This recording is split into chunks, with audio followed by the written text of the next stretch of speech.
morning, we focus on what has been informing public conversations, and joining us in studio is Honorable Rigathi Gachagua from Mathira constituency. Karibu sana, Mheshimiwa. Thank you very much. All right. Also, we know that we are joined by Senator Samson Cherargei, who is joining us. Is it from his home or his office? He'll be telling us where he is. He is in Nairobi, I believe. Then you also have Honorable William Kamket, who the Member of Parliament for Tiaty constituency, is joining us from Nakuru, and we're expecting Senator Samson Senator Isaac Mwaura, who will be joining us from Mombasa. So we are in Nairobi, we are in Mombasa, and we are in Nakuru. So all that this morning. But to start us off, I want us to take a look at some of the pictures that we have from a meeting of the cabinet that happened in Manyani area. Let's take a look at those pictures so that we can try to make sense of them. Of course, they've been trending. You'll see the president being welcomed by Cabinet Secretary of Interior Affairs, Fred Matiang'i, and the Deputy President. In other days, I would say the Deputy President and the Cabinet Secretary. So we'll be looking at the body language that we saw there.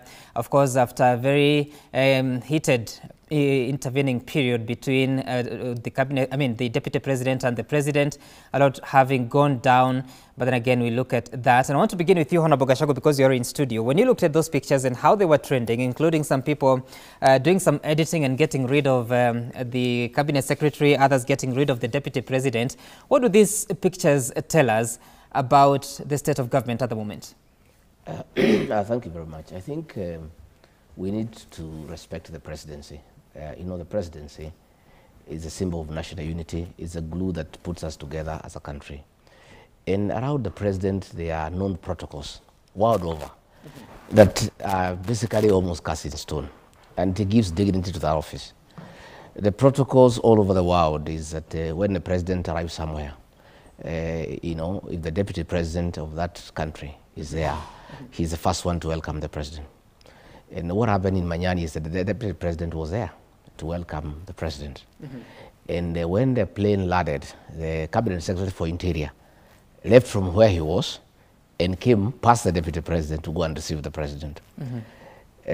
Ordinarily, if the deputy president was a chaotic guy, he would have caused an embarrassment by rushing ahead of the cabinet secretary.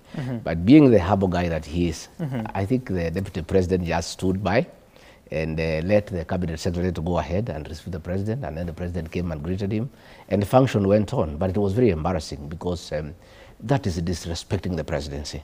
The cabinet secretary for Interior had no business, upsetting protocol. He may want, of course, everybody knows he is powerful, everybody knows the president trusts him, everybody knows that he has been given a lot of responsibilities, but he doesn't have to show it to everybody. It is not necessary, it's obvious.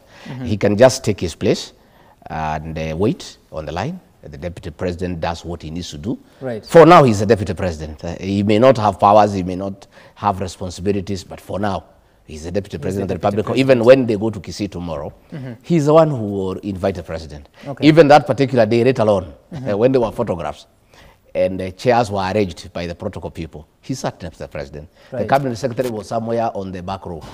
Even when the speeches were being done in Manyani, it is the deputy president who spoke and invited the president. That is a protocol. And it's important to give that office or the president dignity. Those games and drama around the president, I think they are necessary. Because we need to preserve the dignity of that office. And one of the ways to preserve the dignity of the office of the president is observing well-known protocols that are cast in stone. It's very important. And Honorable Kamket joining us from Nakuru, when you look at what we are seeing in the pictures and what Honorable Gachagua is saying, is there any reason to get concerned, or is it just what going on, bearing in mind that it was a security event, then the cabinet secretary can be the one welcoming the president? Or do you actually believe there's something wrong in how those events were handled?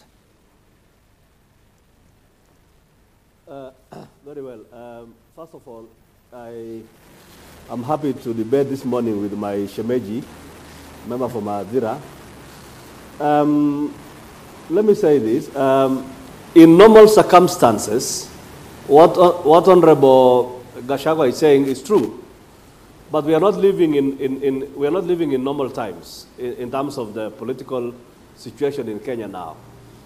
We all know that the deputy president is all but is technically fired, actually. So it's just a matter of, you have to accept it as it is. So Dr. Matiang'i, as Honorable Gachagua has put it, is he may not have been elected deputy president, but the deputy president left the government way back, so somebody has to fill in. So that is, so the embarrassing thing is the deputy president keeps going to such functions, and you find now such incidences like who comes first, who comes when.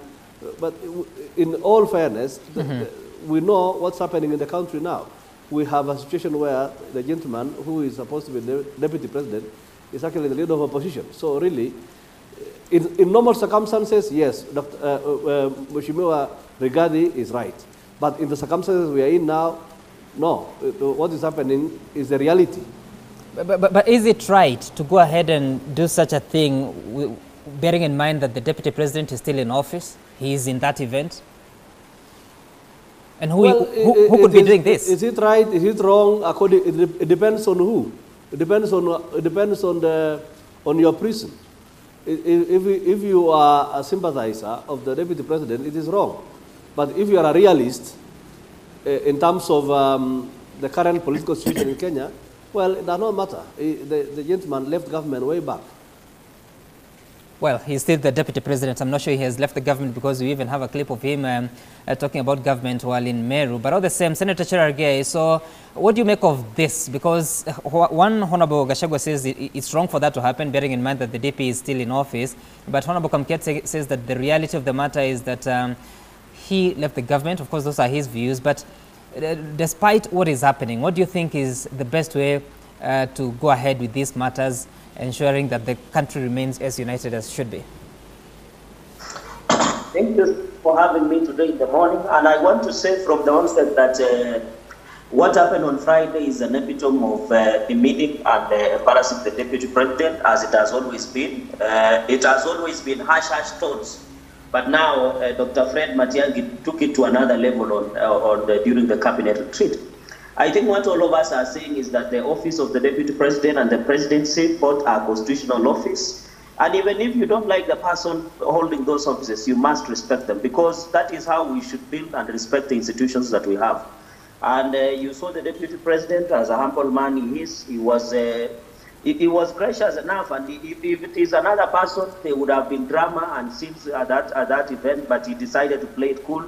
And, you know, the Kenyans are also wondering. That is why some of us were editing out the cabinet minister in charge of Interior, because the people Kenyans elected are two people, the President Uhuru Kenyatta and Deputy President Dr. William Ruto.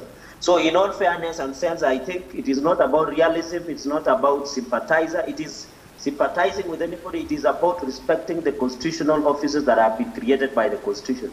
Because even if in future, there will be so many deputy presidents in future, in several years to come.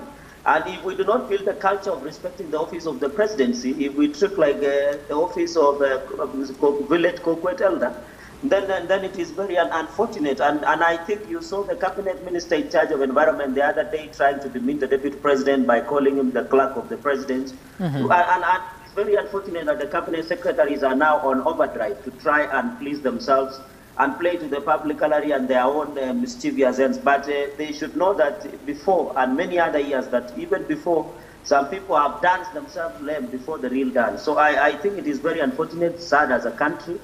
But we want to thank the deputy president for being humble and being gracious enough, because if it was somebody else, maybe he would have become temperamental and would have not been able to control himself. But we are happy that he's a man who can hold it down, and he can be and allow but we want to my advice to the Interior Minister that these actions and comedies will just soon come to an end in fullness of time.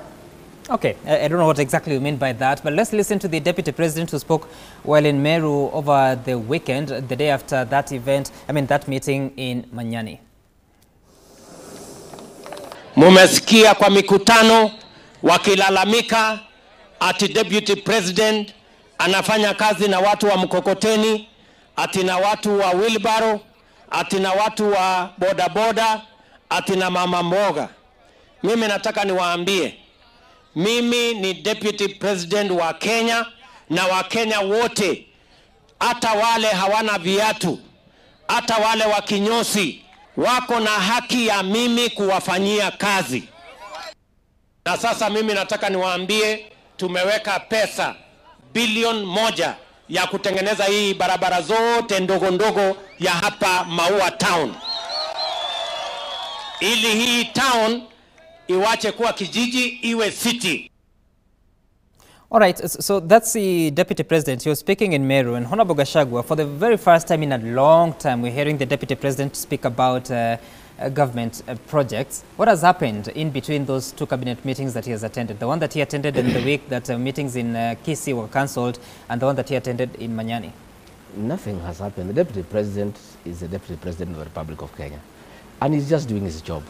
I know the Honorable Cupcake and his allies had hoped that they can continue embarrassing the Deputy President so that he can resign and Gideon Moi can be appointed as Deputy President. I want to tell the Honorable Cupcake, for the record, the Deputy President will not resign. He will be around until the end of his term. And he'll continue doing his duties when he is invited to do so. He was in Manyani by invitation. The President invited him to that meeting. So he was there to do his job, to receive him. Another character decided to just bypass that and create a joke out of it, which is also okay. And I think there has been an effort for the last 2 years to embarrass the Deputy President, to humiliate him, to push him around, hoping that he could throw in the towel and resign.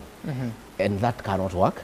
He continues taking it in stride with humility and with dignity, and I think that has really endeared him to Kenyans. And those embarrassments will continue. And I can tell you some. This is just history repeating itself. It happened during Kenyatta 1, it is happening during Kenyatta 2. You know the kind of harassment and humiliation that Vice President Moi then went through by people around the president. But Honorable Kamket says that the Deputy President would appear to have brought it to himself because of his continued campaigns and what your team has been attacking. Why then was the President, he was inviting him for the meeting? If the President thought that he is out of the way and he walked out of government, he had no business inviting him. For the record, he will be in Kisii tomorrow to receive the President and make his address as Deputy President. That is a reality. These people would wish that they can push him around, call him a clerk, embarrass him in terms of protocol so that he can walk out of government and they can come in. I want to tell them, the only way you can become Deputy President is through the ballot when you are running mate. Unless, of course, there is a resignation or there is death, and then there is a law on how to go about it. But for now, if anybody wants to be Deputy President, you have to look for a president, be a running mate, and then you can run for elections. There is no shortcut to it, and I can tell them they are going to wait for a long time. What they can do, if they are so impatient, they can try an impeachment motion in Parliament, if they are so impatient. Because those tricks the CS Interior, the CS Environment are using of treating the Deputy President like he's rubbish, like he's not a Kenyan, like he's not a leader, those ones will not work. The Deputy President will take it in stride to the last day. I can assure them.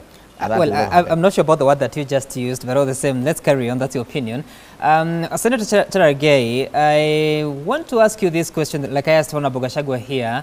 What has changed in between those two cabinet meetings that you'll see the Deputy President finally now speaking on government projects? Because outside of all that, he's been speaking to quote-unquote the hustlers, but now he's speaking for the government, saying that there's $1 billion shillings set aside to construct some roads in Meru to make it a city.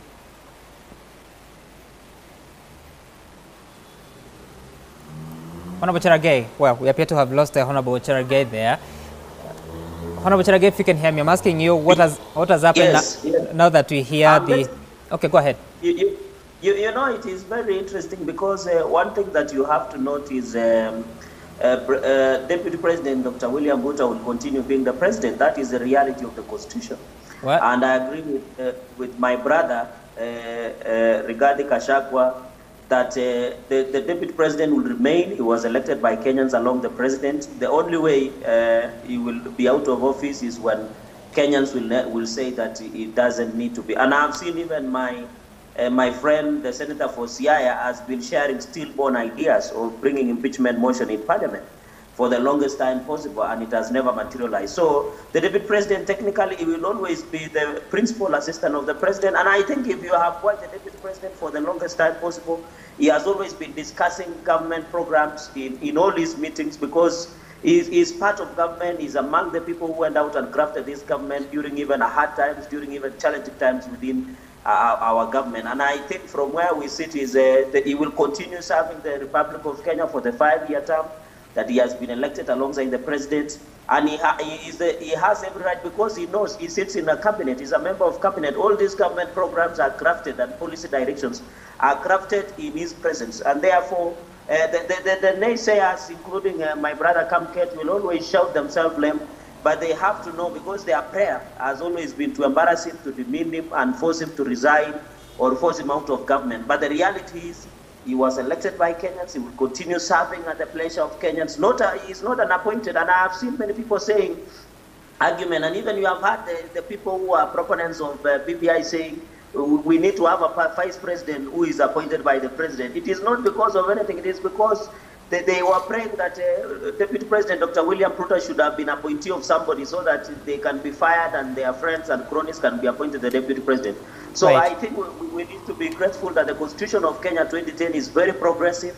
It has enshrined and protected constitutional office against political machination and expediency. So I want to advise them, for record, let them hold their horses, be patient, and wait for their term. When anybody, and even the CS in charge of Interior and CS in charge of Environment, if you want to become the Deputy President, look for somebody, become a running mate, and look for votes, and then you can become a Deputy President. All right, Senator, and I want us to focus on something else before I bring in Honorable Kamket, and that is what the President said in regards to Huduma number. You recall that a few weeks ago, Honorable Gachagua and others were in Kajiado County. I think I saw you there, and they spoke against the Huduma number project. Let's listen to the President.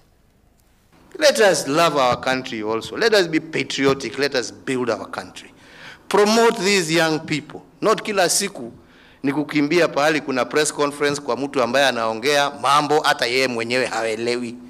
Njoni muulize hawa. Already today we have talked here with Mativo. And by the way, Mativo is also a Kenyan. He's not a foreigner. All right? Nasikia sasa mnasema ni mtu ya security. Sasa ako na ubongo, hata kama ni wa security, tusitumie ubongo wake, tuachane naye jamani, ati kwa sababu mtu ya security. Let us think, my friends. Here we have people from NIS, we have people from the army, we have people from mining brought to us here by Muñez. We have people from the Ministry of Lands. We have people from Meteorological Department. We have people from all different government agencies. But most importantly, we have young people who have come out of our universities and various other institutions. And all they have done is shed the barriers and come to work together as one team for the interest of this republic. All right, so that's the President. So he's addressing different criticisms that have been leveled against his administration. But Honorable Kamket, of course, looking at all what has been happening, despite the disagreements that may come, because they will come in politics, how best do you think this country needs to deal with these differences when addressing an administration like the one that the country has, yet there are those disagreements? What would you propose to be done to ensure, yes, there can be the difference of opinion politically, but projects continue to run without the negative energy like what we have seen against the Huduma number program?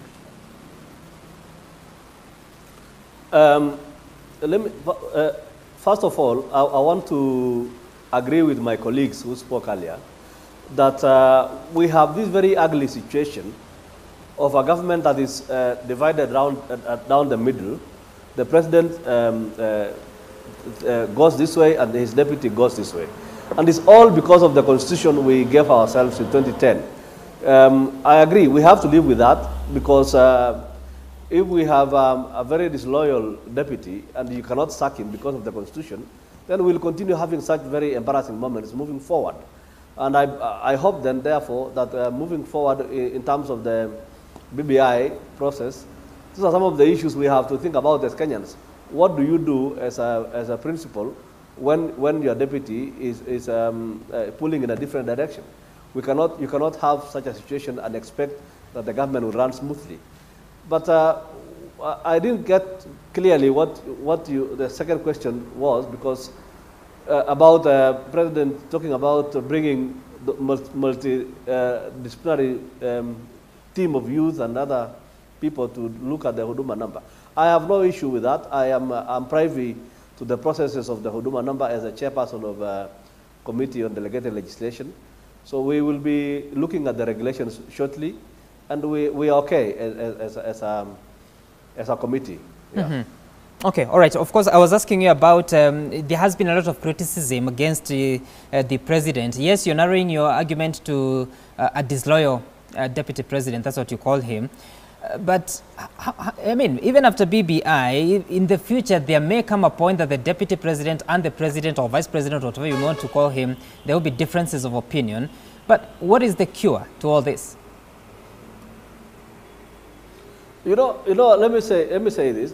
It is not right to, if you don't agree with your boss in a public office, even in a private sector, if you do not agree, the gentlemanly thing to do is to quit and leave your boss to do what he thinks is right. But I mean, that is the fairest thing to do. But since these people, my colleagues here, Cherargei and Rigadi and the others, they just want to continue annoying, that's okay. It is their consular right to do it. But the fairest thing to do would be to quit. They are talking about impeachment. Well, that's neither here nor there. If it comes, fine. It doesn't matter. But we will continue limping in the situation we have until when we have a new constitution, perhaps. But we must acknowledge that when there is a problem, the best thing to do is either walk away or toe the line. That is it. That's how it is. It's as simple as that. Even though, Honorable Kamket, there are those that may argue all what is happening is intended to push the deputy president away, now you're saying that the right thing to do is to step away. It doesn't matter who is right. But like I asked, what should be the solution? You're saying the boss is always right. Okay, all right, you say that. We take a short break. When we return, we'll be focusing on the future of the BBI report. Of course, after that meeting of the president and the parliamentary leadership, what is in the promise of BBI? Will it be the solution, the cure to all the challenges that we face in the country? Or are you just talking about political manners and manipulation? After the break.